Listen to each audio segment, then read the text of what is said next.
يا ترى مين أقوى منتخب سبق ليه التتويج قبل كده بكأس الأمم الإفريقية؟ البطولة اللي انطلقت في الخمسينيات وقدمت عبر تاريخها أبطال كبار ومتنوعين جدا، لكن لو ركزنا أكتر وأخدنا آخر 40 سنة بس، خصوصا مع زيادة عدد المنتخبات المشاركة، ممكن وقتها نكون صورة أوضح عن القوة الحقيقية. تعالوا نبدأ بالكاميرون في فترة الثمانينات. قدمت فريق قوي جدا، لعب 3 نهائيات متتالية وتوج باللقب في مرتين منهم، والفريق ده راح كأس العالم مرتين، وصل في مرة منهم إلى ربع النهائي في إنجاز غير مسبوق. نروح للجزائر اللي توجت باللقب مرتين، آخرهم في مصر سنة 2019 بجيل ذهبي قدم أداء قوي جدا واستعراض ممتع، لكن الفريق ده ورغم تميزه إلا أنه ما راحش كأس العالم لا 2018 ولا 2022. نفس الصورة تقريبا اللي حصلت مع منتخب مصر، الجيل الذهبي في الفترة الممتدة من 2006 ل 2010 اللي سيطر فيها على كأس الأمم الإفريقية وتوج بيه 3 مرات متتالية بقيادة المعلم حسن شحاتة، لأنه بالمقابل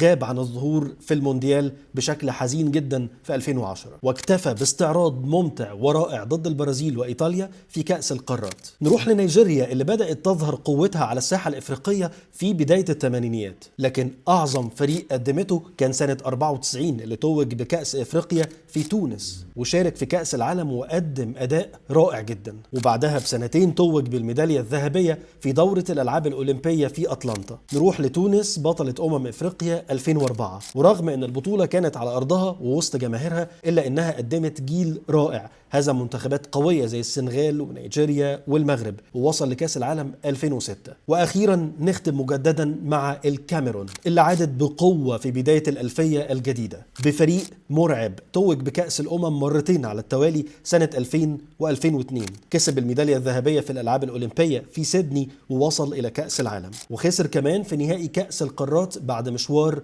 رائع في فرنسا. في النهاية مهم جدا تكتبوا لنا في التعليقات مين في رأيكم الفريق الأقوى من الأسماء اللي أنا عديتها دي.